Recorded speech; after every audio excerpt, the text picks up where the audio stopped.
Welcome to Revelations Podcast, where we are devoted to sharing the revelation of Jesus Christ and the freedom that comes from following him through powerful Holy Spirit-filled testimonies of our guests and biblical teaching. Follow us on social at the Revelations.podcast and subscribe to our YouTube channel, Revelations Podcast. Today's episode is with the one and only Ryan Bethea of the Exorcist Files. We dig into the supernatural, deliverance, exorcism, all the crazy stuff, and Ryan even shares with us what God is teaching him now through his new podcast, Heaven Meets Earth with Abigail Robertson. You guys are going to just love this episode.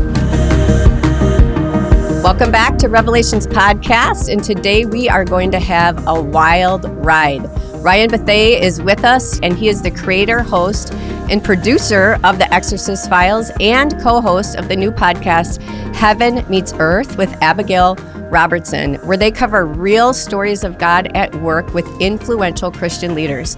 They have powerful testimonies and discussions proving God's faithfulness through the generations. Ryan is incredibly insightful and actually hilarious. I love listening to both of his podcasts. And we have a dear friend, mutual friend, Derek Swanson, who introduced us. So I am just so honored and privileged that he could be here today. And I want to welcome Ryan. How are you? I'm doing well. Thank you for having me. It's always a privilege to speak on a Saturday morning about about exorcism, because why not? That's what I was thinking too. I usually don't do podcasts on Saturdays. So I'm like, okay, Lord, this will be a fun one, Saturday morning. Demons and casting them out. So Ryan, we ask all of our guests, just to get to know them a little bit, what in your formative years or in your childhood is God redeeming now for his glory? Well, I would argue I'm still being formed. I'm also resisting the aging. If you Google me, there was an indexing error and it said I was 58 years old. And so I don't know, it probably wasn't helping with my SEO. But so I'm like, I'm pushing back on the whole, the aging thing. So I would like to say I'm still in my formative years, et cetera. Nice. But no, I mean, that's a tough one. Overall, I say this to a lot of young folks that when I speak at church as a mentor, but it's, the best part about life and being a Christian is I'm not Calvinist, but you just kind of along for the ride in some ways. You get to control what you do and choices and momentum, but I mean, my whole experience, even with Exorcist Files, is a redirect of something else I worked really hard on, and God's like, hey, I know you're aiming at this, but why don't we try this as well? And there's a lot of things that you never know what's going to happen on a random Wednesday. And so my entire Exorcist Files story started with the fact that I was in a really difficult season. So I was studying miracles and answered prayers to try and encourage myself, and led me down a rabbit hole, discovered this unique process the Catholic Church has to canonize saints, which involves investigating miracles with doctors and medical records and all this cool stuff. And then when I ran into some red tape as far as how difficult it would be to actually procure those medical records, I was kind of up against a wall. And then they were like, you know what? We love your other work. Would you be interested in, talking more about spiritual warfare? And I said, of course. I was always on the list. I wasn't number one. And so they said, great, why don't we introduce you to someone we send most of our difficult cases to? And I didn't plan that, et cetera, and that turned into this whole thing. And I can look back and say it was the hardest year of my life turned into probably the biggest professional success I've had. And 10 years ago, this was not on my bingo card. If you had come up to me and said, you will be a minor Catholic celebrity while being Protestant about exorcism, I would have said, what? So you never know. God could do anything, anytime, any place. Proverbs 16:9, a man's heart chooses the way, but the Lord directs his steps. So I'm just along for the ride. I have no idea. Who knows what's going to come out tomorrow? Oh, wow. I agree 100%. And your show is, The Exorcist Files, it's not your typical podcast. I mean, you have like a whole lineup of people that you have actors in there. I mean, you have Father Carlos. These stories all come together and all these different people are involved. It's almost like a murder, mystery, horror, exorcism meets Jesus at the end, and it's like they're so good, and I'm sure you put a lot of work into them and produce them in such a way that everyone just gets so drawn in, and they're super popular. Yeah, we've been really blessed. I mean, we kind of hit a nerve. I mean, spoiler alert, we know who the enemy is. There's no who done it here. Right. But Yeah. no, it is. It's every episode is at least like 10 actors, and it is mixing, mastering, scoring. It's a whole crazy world. And I love it too because any good piece of art, you're going to have critics that are, so some people say, I can't stand the reenactments. They're cheesy. Why would you do that? Why would you reenact demons? Others say, I don't want boring interviews. I want drama. I want demons. I want it now.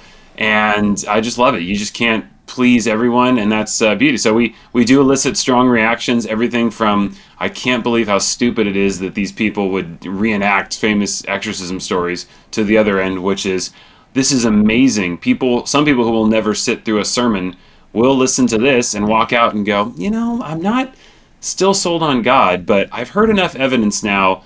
This other side might be real. So as a hedge, I'm gonna become a Christian. There are a lot of people who've converted from the movie The Exorcist, which I think, sure, it's a classic of horror, but it's extremely disturbing, even as cheesy as it looks now. But I have a good friend who literally, a friend of mine who's a older dad, and he said, yeah, I saw that in the theater when I was like in high school, and I ran straight to church and to the confessional, and I was like, I don't want that happening. And I'm like, amen. Amen. Fear of the Lord is the beginning of wisdom. It's almost like it's written in there somewhere, right? Yeah. Well, okay. So I don't think I've told you my exorcist story, but my name is Reagan, and that is the name of the character in the movie. It is. Well, it's Regan, but but yes. So, and that is. Are you connected? Is this like? Are you a family member? Well, that would be so wild. I hate to admit this because I never have, and I don't know the truth for sure. But when I asked my mother, why did you name me that? Name, because back in the day, nobody had the name Reagan, and it's spelt the name, I think, the same way as the name in the movie. And she goes, oh, I saw it in a magazine. And my dad told me that the first time they heard it was in the movie The Exorcist. And I thought, well, God just has a sense of humor, right? Because I'm like this evangelist. I mean, I love sharing the gospel. And yet, whatever happened then, I mean, we were not believers. I didn't grow up in a Christian home at all. And I remember my parents watching the movie, and I went into the living room to talk to them, and I saw one of the scary parts and heard that name. And I just got so freaked out. But God used it, like your friend. I mean, I was younger, but then I was like, okay, who is God? And I'm searching for God. So it is incredible how God uses these things to bring people to him. Oh yeah, no, the book's actually, I tell everyone the book is phenomenal. The book really captures the gaslighting that the enemies go through, and that's something we try to do on the show. Is a lot of people want to see the phenomena, the manifestations. Right. One thing that's been really moving for me is when you interview these exorcists, they're very resistant to talking about it, which I find to be an incredible hallmark of credibility, which is they're not paid per exorcism. They're, always be leery of the person who's like, so there I was at sunset, right? Just my crucifix, holy water, the battle about to ensue. A lot of them are like, hey, son, this isn't a joke. And it's very private, and it's gross, and it's not fun. And I actually, now, yes, I know Father Martin's is a unique character. I actually think he's the one person who I think legitimately enjoys beating the crap out of the enemy. But even then, he will say it's grueling and it's not fun. But obviously, it's like I would liken it to leg day. I don't know many people who enjoy squats and leg press and lunges, but the feeling when you are done is awesome. And so I know almost all of them, though, say the look of that first kind of sigh of relief that a victim has, and especially people, because when people are in the throes of spiritual bondage and oppression, many times they've been seeking healing and treatment from natural means, which everyone, including the church, would say is the vast majority of cases. But it is cool to see when someone's like, I have been fighting this for years, and suddenly someone says, hey, and to your point, in the movie The Exorcist, the medical team says, hey, why don't you do an exorcism? And they're like, well, it doesn't work, but it's a placebo. And it's cool because people, that first sigh of relief, and when they kind of exhale and they're liberated, all of them will say that's the good stuff. But everyone I know, both Catholic and Protestant, who actually does legit deliverance ministry, they're like, it's not fun. I mean, imagine just getting spit on and cursed at And it's probably like having a 2-year-old, right? So I'm not a parent yet, but I imagine it's very similar to yelling and screaming and lots of bodily fluids being thrown at you. So maybe parenting is good training for and anyone who doubts everyone who tells me when I meet people like humans are inherently good, I said, have you ever met a child and not do you have to train them to not lie and steal? I watched my nephew the other day, or one of my nephews, just like there was a truck that his friend had. He just walked over, shoved him, and just took the truck, said, mine. And I thought, I think that sums up human history pretty well. Yeah. Totally. So, Ryan, have you ever seen or experienced a deliverance session or an exorcism in your life?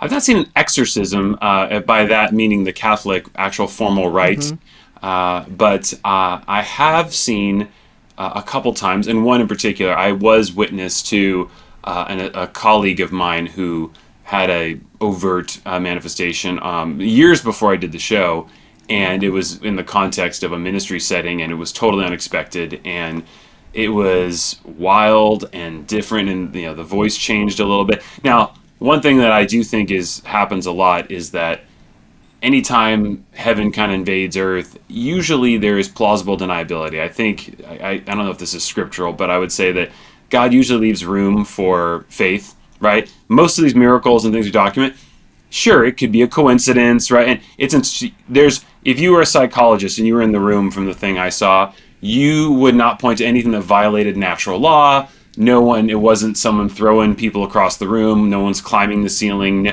The voice change was a change, but not to where it violates like what you would see coming out of the structure of the human vocal cords.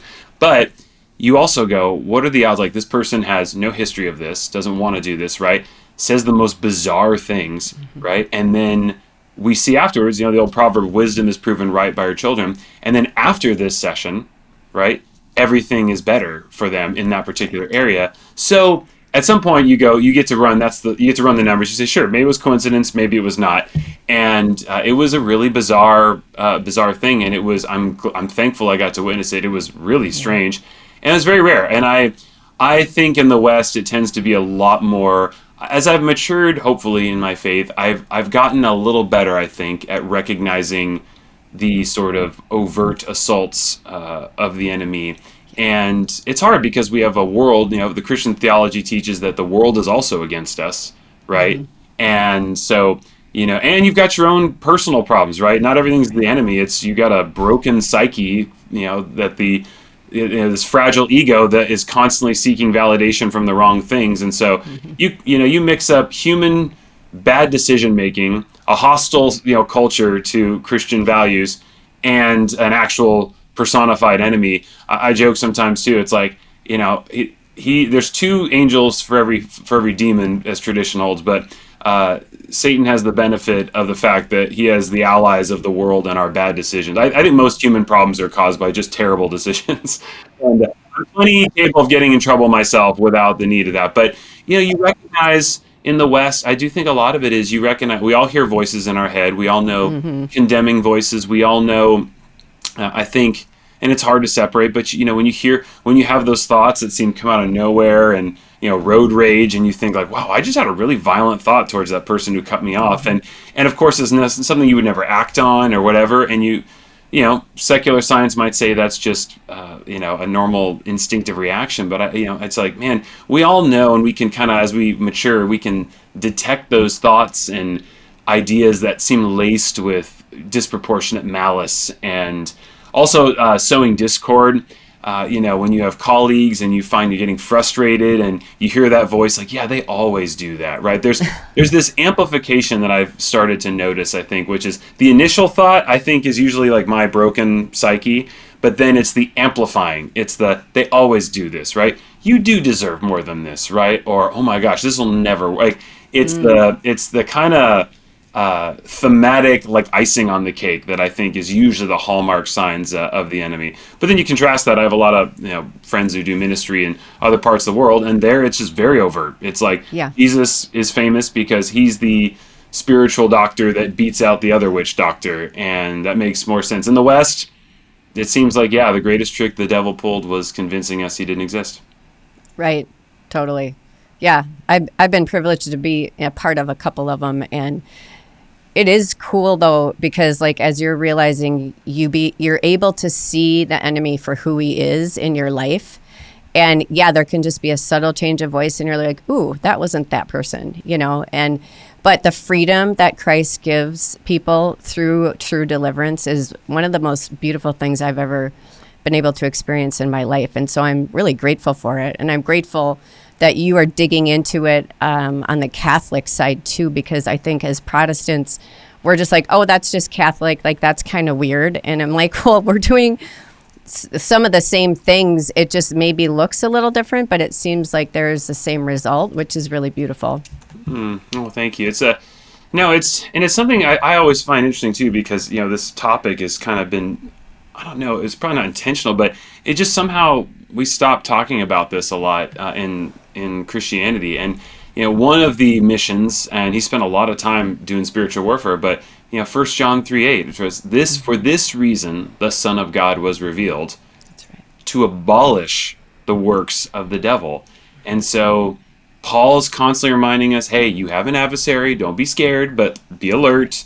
And it's just something that I think a lot of us got away from. And so that was something that really motivated Father Martins, and I think one of the reasons he agreed to work with me was because also I'm a producer. I want to tell good stories, and exorcism stories are great because there's a clear doorway that's been opened. The tension and the drama is like, how do we remove it? And it's not as clear cut as, oh yeah, I mean, you can want two things simultaneously. St. Augustine's famous quote, like, Lord, give me chastity, but not yet, right? It's there's a drama and a tension there where people who are just, in our cases are extreme, right? These are, to get an exorcism requires, these are people who have seen months usually of psychiatric evaluation. There's no hope, sort of similar to Reagan and The Exorcist, and it's really a challenge to try and liberate folks who've been ensnared in something like this long, but also part of that is, if in many of the cases we profile, people have significant dealings with the occult, and by their own admission, they claim to have acquired some very unique abilities and powers. And from the outside, you think, gosh, like, you're being tormented by evil spirits, like, just shut the door, ask for Jesus, game over. But for a lot of folks, they just don't want to give that up. It's part of their identity. I mean, we profiled cases of people who have the ability to attract the opposite sex, folks who can leave their bodies and project, and they can say, yeah, they want to be healed, but they don't. And it's probably similar to, I want to be healthy, but I still want to eat terribly. And so, yeah, that tension there is really great for storytelling. And Father Martins just said, look, I will work on this with you, but I want it to be an awareness campaign, because from where I sit, Ouija boards, astrology, witchcraft, the occult, this is a enormous threat to human flourishing and relationship with God. And so I want to show them that all that glitters is not gold. And we just have story after. We can only profile so many, but I mean, we get emails. One of the weird perks of doing the show is I get many, many emails of people corroborating the experiences, specifically the Ouija board. Many people who say, hey, I've had my own things, and I'm so grateful that this exposes the highlights of this. I got out of this, and I'm just so grateful that people are normalizing it. Because people reach out and say, I was told I was crazy. I was told there's no such thing as witchcraft or having a curse put on me. And we generally, I'd say generally, I would look towards, I would say pharmaceutical intervention is probably a better outcome usually than fighting against a curse. But then you have a testimony like Tammy Comer's, who was kind enough to share, and you say, wow, well, when nothing else works and everything else seems is it just a possibility? Is it and then she finds healing, and so suddenly hope abounds for a lot of people that didn't have it before. That's right. Yeah. And how, she was pursuing the truth, and then the Lord revealed the story, right? That why she needed it was just so beautiful. I think when people like really, really desire the healing, then God brings, the people that can that can give them the healing. So Ryan, what is the most profound thing?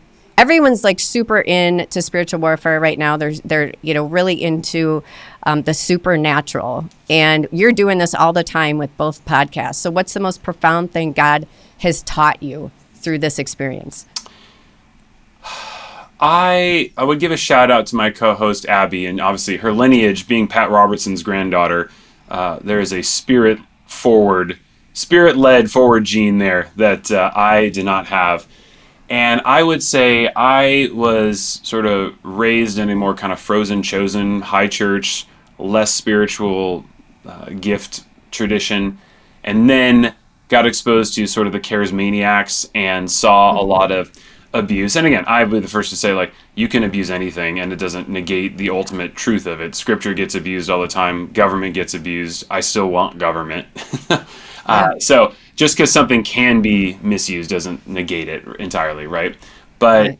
I will say that I think I probably developed a bit of a cynicism and sort of what Paul maybe hints at as far as quenching the spirit, because I just saw so many prophetic words being thrown out left and right, and just seemed like zero accountability for the lack of results. Now, I don't mind, because I think the New Testament's pretty clear that you do get stuff wrong. Also, God lets you fail. And just sometimes God will tell you to do something and it won't work out, aka Jeremiah or Ezekiel just saying, "Hey, I'm gonna afflict you and you're gonna mourn, so you can show Israel what it's like to mourn." And you're like, "Man, don't want that calling."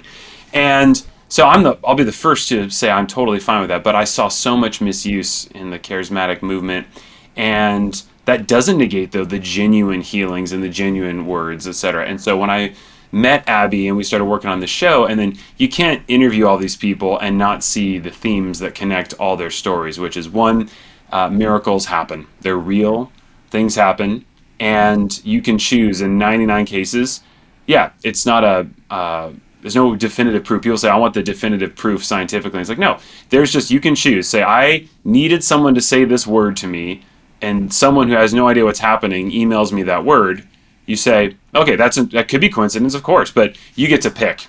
At what point has enough happened that you say, this, I can ascribe this to a higher power? But so one, you hear all these stories, you say miracles happen. They're rare. By definition, they're miracles. These are not common experiences. And they take all shapes and sizes. And many of them seem to precede. One thing I've been really moved by is this private, we hear that all the time, but God prepares in private for what he wants to do publicly. And all this powerful working happened, like the seeds were sown with a private prayer life, not a public show. So I've been really moved by that. And then Abby, she is so spirit led and just prays about everything. I mean, literally, this is the thing that's so profound. Prays about everything. Where to go to lunch? Should I take this flight?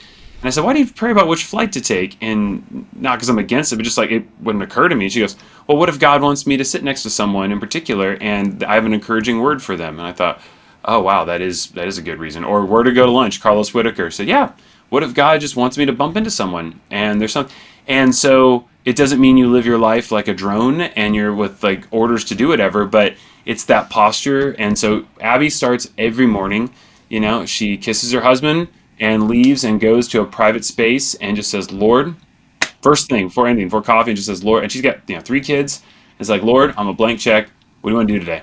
I'm not my will, but your will be done. And that posture just God rewards that heart posture. And so, yeah, she's wrong sometimes, but she also is right a lot more than not. And I have seen time and time again her spiritual discernment, and it's really inspired me to say, okay, if I truly believe what I believe, then God is not just like this, 8-ball that you ask when you're in an emergency. It's hey, all right, Lord, I just got a check for $1,000. This is what I was planning on doing with it, but what do you want to do with this? Are we normal? Okay.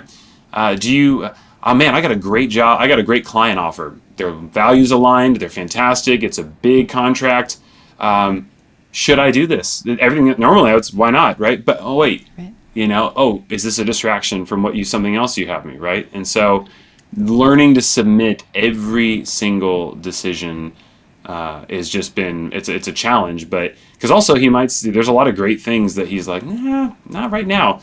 And so learning that has been deeply profound. And that the guest I referred you to, Ryan Skoog, who's in your area, he wrote a book on this called Lead with Prayer. And there are story after story of people declining something that seemed great. And God was like, no, that's a distraction. Or I know something that's going to happen in 2 years and you don't.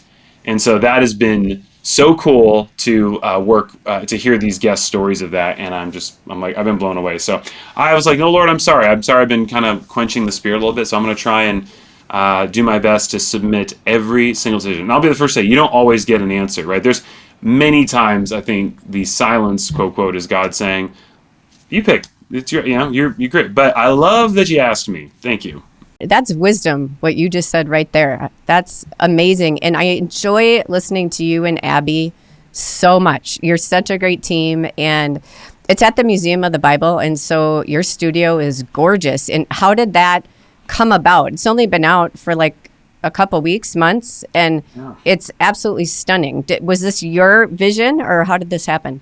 It was truly a chord of three. So it was Abby, myself, and then the Holy Spirit we gave an executive producer credit to. We actually met at a festival called Heaven on Earth and had a brief meeting, and then we met again at another conference, and she'll say she was kind of intimidated to talk. She's like, that's the guy who does the Exorcist Files. And it's so funny too, because in the Christian niche world of spiritual, like, led Christians, it's a big deal, right? Outside, it's funny because like you can feel like a Joe Rogan in a very small subset, but then it's funny. I've been in rooms where people are like, he does the Exorcist Files, and they say it like that's like the equivalent of being James Cameron, and people are like, cool, like what? There's 800,000 podcasts, like great, good job, like whatever. It's like a soap opera star who thinks they're like an Academy Award winner, and so she came out to me and we just had a really cool conversation, and she asked if I'd ever be open to doing something on miracles. And I said, yeah, that was actually one of my first dreams I wanted to do.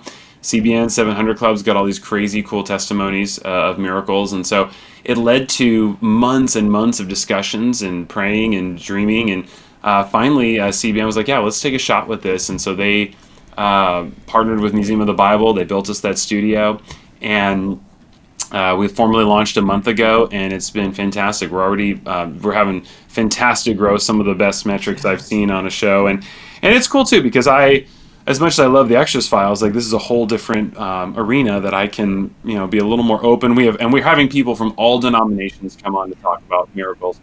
This one coming up next week, which will be the first week in June, we have a Catholic exorcist and a major Catholic YouTuber who come talk about the history of the Rosary, and just to help Protestants understand, hey, what does it mean? Like, we're not just sitting around with a beads saying Hail Mary over and over. Like, there's actually, like, I had no idea that the Rosary was yes, while there are Hail Marys on it, I'm like, oh, that's actually a physical, tangible reminder that you go around and you meditate on the life stages of Christ. And I thought, well, that's probably a good thing to do. You should, and regardless of your theology around that.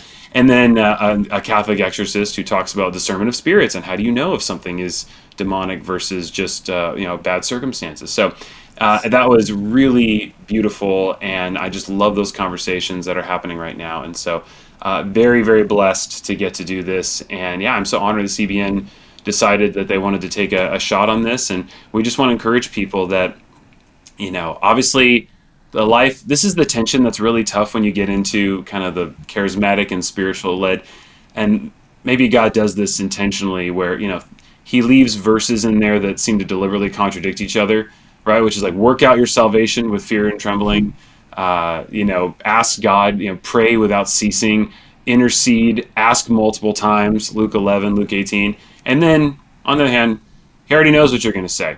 Or because of your many words, he doesn't hear you, right? It's not because of that, right? He knows what you're going to ask before you even do, all right? Or Romans 9, some people were made as objects of, vessels of destruction. And it's like, whoa, so he already has everything planned, like Joseph. On the other hand, you have an absolute part because we're held accountable for our decisions. So I don't know. It's all mind-boggling. But one thing that happens, you read the Old Testament, and it's very clear. Follow God, and you'll be blessed, right? Your barns will be overflowing. Submit your plans to the Lord, and they'll succeed, right? Israel, if you just do what I tell you, right, everything will go well with you, right? And then in the New Testament, there's a lot of promises as well. However, right, the closest people to Jesus get martyred. Mm-hmm. The church is persecuted, and I'm literally going with that right now in 2 Corinthians, where Paul's like boasting about, hey, I've 3 times I've been whipped 40 times, right? I've been hurt, I've been imprisoned, I've been beaten, and so I don't know how to reconcile. Like, I don't want to. There's no, like, God wants us to prosper, And so, on the other hand, like I hear these stories, and I want to encourage everyone, no matter what you're going through, God just comes through. There's so many creative, wild things that happen. I mean, we have profiled story after story. Some Jamie Winship needed $800 to pay the rent. Prayed privately. The next morning, newspaper shows up with $800 in cash and $20 bills, like just folded in the newspaper. I don't know. Wow. And yet, I also know that today, thousands of people will starve to death, and some of them are probably really awesome people, and or maybe many of them, right? And I don't know, and I don't want to. I don't know how to process and reconcile. There's just two tensions that we have to hold, and it's like that story in with the guys in the furnace, right? Like the Lord our God will deliver us and will do a miracle and will perform that. But even if he doesn't, we'll not bow down to the culture and we won't worship that, right? But he will. And so, yeah, that's the weird tension is you hear all these stories and I can say, yes, God is going to work it out, whether in our timing and right now or in the future. Because we've had tumors. I have stories of people who have had tumors disappear. Wow. And then I've also prayed friends into the ground. Yep. And they go, same. Welcome to Christianity. I know. You're making me teary. But it gives you that eternal perspective. You know, it's just, you're right. We can't figure it all out. But when our hope is in Christ and in the future of eternity, it just makes everything worth it. Even when, you know, your heart is breaking, right? I mean, I love your stories. I love that you guys are doing this. One story that really impacted me, and I want you to know you're even reaching the next generation because my son is 12, almost 13. He loves Heaven Meets Earth. Like, we go to lacrosse games all the time. He's like, Mom, can we listen to that podcast? I'm like, yeah, well, we've listened to them all, so they have to make some more. But we were listening to, I think it was Mary and Sandy Wickham. Evan and Sandy, that's the Mary story. Sorry. Yes. The Mary story with Evan and Sandy. And Sandy, you know, I've had loss and miscarriages, and I'm listening to this story. And when she's Protestant, she's at the hospital, like waiting for her husband to pick her up. And Mother Mary meets her as like a motherly figure. And I'm going, this is wild. Like, this is crazy. I've never heard a story like this. And like how she responded and how she felt so much peace. I was driving with my son and I'm just like sobbing. He's like, Mom, what's wrong? I'm like, this is just so profound that I think sometimes, I love my faith, but sometimes as Protestants, I feel like we just want to keep God in this box of like, this is what he does, this is what he doesn't do. And when he comes and does something that we don't expect, but it is clearly from him or clearly the Holy Spirit, it is one of the most beautiful things to be in a place. And this is what I've learned from your show, Heaven Meets Earth, just to be in this place of total surrender and let him do what he wants to do.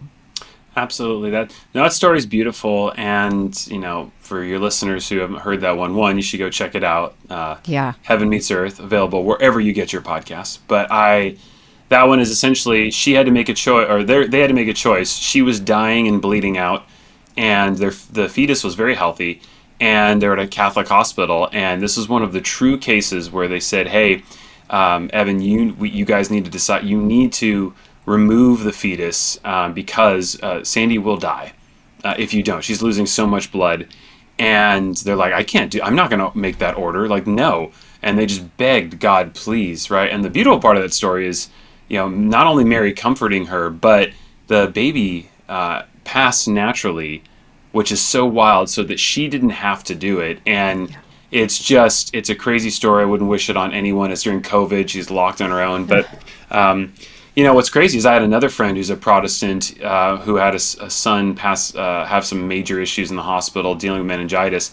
Some woman forwarded her our podcast, and because she had Mary appear to her in the hospital and say, I know what it's like to lose a son, but today you will not lose a son. And it sounds crazy when people say this, but I get it. And she didn't have a framework for this. She didn't tell Evan for a year. What's funny is when she did tell him, it was at a Catholic monastery, and he asked the priest he was with, like, they were on a retreat there, and he goes, hey, so this happened to my wife. Like, what do you think? You know, is this weird? He's like, no, it checks out. She does that. And you look through it. So one, like, Protestants, we love scripture, obviously, sola scriptura, and you say, okay, well, scripturally, Elijah and Moses do come back in some form, and they appear with Jesus, right? So, we know the angels appear constantly. So is it that wild to think that, okay, God in a moment said, I'm going to send the best representative of maternal comfort, right? So a mom can relate to another mom and say, hey, I know the pain that you're going through, right? And then, for my Protestant friends too, and I would say just go through history and look up Lady of Guadalupe, look at Lourdes, look at Fatima. There are many reported cases where the Virgin Mary has appeared all over the place. And you can't dismiss all of it outright. And then I would say there's just as much evidence for those apparitions as there is for the evidence we have, or more actually, than there is for us relying on the apostles' testimony where they saw Christ resurrected. And we believe both. But, I mean, some of these things are more modern, like Lourdes, etc. And, or Fatima, where people said, I saw the sun change. And so I don't know. I've never looked into those. I mean, Lady Guadalupe in Mexico is a wild story, and 20 million people converted because of it. Again, wisdom is proven right by our children. So I think there's a lot more going on. And this is what I tell when people say, I don't know about that story, right? So one, did it bring someone closer to Christ? Yes. Mary showed up and said, I bring you the love of the Father, right? And so if that's the whole point, right, is that Mary's supposed to direct us towards Jesus and all that, right? Okay, great. That sounds awesome. Also, Revelation seems to hint that the saints are, like, do we believe everyone's alive still in heaven? And there was actually a beautiful moment we had on the podcast recently where Gabe on our show is a Catholic YouTuber, and he said, look, Abby, I really think your grandfather's a saint, right? And he's not a canonized saint, obviously, because we don't know, but I asked him, I said, hey, Pat, would you pray for us up there if we're doing this, right? And Abby said, look, yes, of course, the Bible's very strict on necromancy and conjuring. Of course, it's a big no, but Abby had this beautiful moment where she said, she lost her mom last year, and she goes, there have been so many moments where I'm just overwhelmed. I'm holding my kid. I miss you. And I say, gosh, Mom, I know you're up there. I know you can hear me. Like you've gone on to glory. You're with God now, right? And is it that insane to think that they could still be putting in a good word and rooting for us? And God might say, hey, look, come visit. Go say hi, right? I mean, it's, right. I don't know. And again, I'm not the expert on that theologically. And yeah, there's a lot of deception. There's a lot of, we have a lot of stories where demons will masquerade as loved ones, right? Yeah. But there is something about the idea that if you believe that we go on to heaven, and there's that verse, right? The saints' prayers are filling this cup, which is the incense at the altar of the Lord. That's right. And I don't know. So at the very least, I would tell Bill, instead of just yelling and screaming at Catholics and saying, hey, this is all dead worshiping, etc., just say, hey, you know what? Like, just keep an open mind that there is a verse and there is at least a plausible interpretation of this and the healthy perspective, the correct way. In the Catholic Church, just because it gets abused, right? The correct way to view it is in the same way I would say, Reagan, would you join me in prayer? They just believe that because you've gone into heaven does not mean you can't still ask people to join you in prayer, even if Jesus is still the only mediator, etc. So it's funny. I did a clip on there and on Lila Rosa's show, and it's gotten like 180,000 views, and people are so commenting. They're sniping at each other, like, "Don't worship the dead, don't do this, etc." And I'm like, look, if they're up there, if you can access the goats of prayer, like the all-star team up, you tell me Mother Teresa's up there, right? She's saying, like, you're telling me if Mother Teresa was here on Earth, you wouldn't say, Mother Teresa, pray with me, right? We'd all do that. So Paul, right? Paul or Peter, Moses, Elijah, Enoch. Mm-hmm. I'm like, the whole gang's up there, and I'm like, man, it actually makes me go down these rabbit holes where I'm like, man, I guess that's why they do the litany of the saints. You open an exorcism, right, and they start asking everybody, join us, Saint Michael, right? Luke, Peter, Paul, everyone get it. Everybody in the club start praying, right? Oh my gosh, I love it. You're so funny. I want you to know I was really nervous to meet you too. So anyway, it's really great to meet you. And I did look you up to see how old you were, and I did find the 58 thing. And I was like, he is not 58. So I also want to encourage you that you look like about 35. And You could be even younger, but Oh, thank you. As the last remaining bachelor in my group, I was like the 58 things probably not helping, and so that's so funny. Also having an exorcism show, when people try and set you up and they're like, it's going to take a unique partner to be okay with like, so what do you do for a living again? And I say, yeah, so we're going to, you got to have a prayer. I just know too much right now. So I'm like, yeah, it's got to be, but, and the Lord, again, Lord's timing, I would say I just encourage all your listeners. Like, I actually had something, this is breaking news in the spirit. There was someone I met recently that it's in a really influential position, and it was kind of like whoa, like, who am I to get to talk to this person? Kind of one of those like Esther moments where I'm like, wait, I'm like, the rod was shown to me and I get to come up and like potentially speak into a really influential person's life. And we had grabbed coffee, and you quickly build up scenarios like that, and like, oh man, this is like going to lead to something epic, and your mind just starts going, wow, like this is amazing. And then it was a pretty quick meeting, and then just like radio silence for like weeks, and I'm going, all right, God, that seems like a really weird thing to tee up. Like, why would you do that? Like, and then did I blow it? Did I say something? Right. Because in my head I was like, man, Lord, are you giving me the opportunity to shape something? Like, thank you. And I was really, I stewarded it well, and then just boom, right? And I was like, okay, well, all right, great. Well, I don't know what that was. And then I basically was praying about it, and I said, all right, Lord, you know what? No, I've reached out twice. It's been radio silence, and said, you know what? I trust you. Like, you brought that whole thing from the beginning, and if you want it to come back around, right? And this isn't prescriptive. This is just what I felt in my spirit. I was like, I give it back to you. I surrender to you. And very Jobian, right? Like, like naked I came into the world, naked I leave. The Lord giveth and the Lord taketh away. Blessed be the name of the Lord.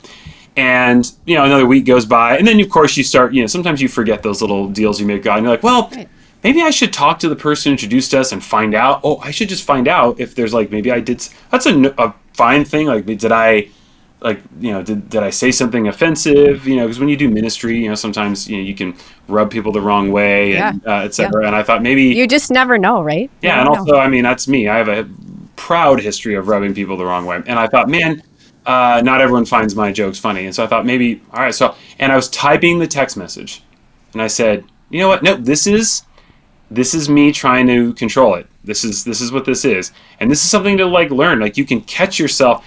The abilities for humans to deceive ourselves, right? And there's, again, it's like God knew this. There's a way that seems right to a man, but in the end it leads to death. Now, it's extreme version of that, but it's like, yeah, you can justify anything, right? And so I was like, you know what? So I stopped. It's like, no, Lord, I said I'm going to trust you on this. And again, it's not like God said you need to like not email or try, but it was just one of those things where I was like, no, I said I'm going to trust you. And suddenly I was undermining that. An hour later, I prayed about it. An hour later, this person texted me, and they're like, so sorry, been very sick, been traveling. It was so great connecting, and would love to reconnect when I get back in a few weeks. Wow. And I thought, Lord, behold, my feet had almost slipped. I had almost stumbled. It's like God knew. So trust that God in His timing. And sometimes they don't respond. Sometimes there are those, that is true too. There are those wild things where you're like, this was totally a God thing. And you know what? Maybe it was. And also, I as a final word too, I'd say encourage listeners that if you ever find yourself in a situation like that too, where you wonder what happened, it also, remember, there's two parties in a free will system, and that's it. Right. Too. You could have done your part, and you could have done everything, but the other person chose not to step into something, right? God, there are people you've met, and you lay down the deposit, right? And God invited them to accept, but He needed a yes from them, and they said no. And they walked away, and that's not your fault. And so you can only do what you can do, and you can show up, and that's the beauty of it. So I would say just keep that in mind if there are any of those situations where you feel Holy Ghosted, That's a good word, Ryan. All right, I know you need to pick up a VIP at the airport. So I do. Jonathan Pokluda, check out his book. Every story has a villain. It's amazing. He's amazing. It's literally sold dozens of copies. I mean, no, it's actually sold thousands and thousands. So he's got to throw a little shade at him because he's the other, he's my main rival in spiritual warfare. So. Oh yeah, he's awesome too. Well, this has been awesome, and I am so thankful for your time. And we will continue to just dig into your stuff. And where can people find you? Well, if you Google me, you'll see my 58-year-old self. I am sponsored by a skincare company, so you can see there's it's amazing what FaceTime AI and skincare moisturizer can do. So 58, look 35, people can find me. Basically, check out our shows, Exorcist Files and Heaven Meets Earth. You can go to exorcistfiles.tv or heavenmeetsearth.com, and you can check out all of them on Amazon, Spotify, YouTube, wherever you get your podcasts. And yeah, if you need encouragement, just know that miracles are happening today. Not always in the time, manner, or frequency that I would like, but they are happening. And just keep your eyes open, see what God's up to. He's always sneakily doing something. So let's find out what. Amen, brother. All right. Well, bless you on your day. And we are so thankful for you. And you guys do need to look up the new podcast, Heaven Meets Earth, because it is one of my favorites besides Revelations podcast. But, once in a while it's above that. And then I go back. But that's good. If you can only, of course, pursue Revelation. And, now Reagan was one of my favorite presidents. And so I'll leave you with a Reagan quote because one of my ultimate favorites. But he said, "There are no easy answers, but there are simple ones. And so it is with God." So Go off that, right? It ain't easy, but it is simple. Ask God. Watch what happens. Amazing. Okay. God bless you, brother. Thank you so much for having me. Thank you so much for listening to Revelations Podcast. I am honored and humbled that you are here. If you would like to partner with us and contribute financially to editing and production costs, would you go to www.therevelationspodcast.com and hit the contribute button. Otherwise, go to Apple Podcasts or Spotify and give us a 5-star rating. It lends credibility to the show and it helps spread the word about what God is doing. Thank you so much for supporting the Revelations Podcast.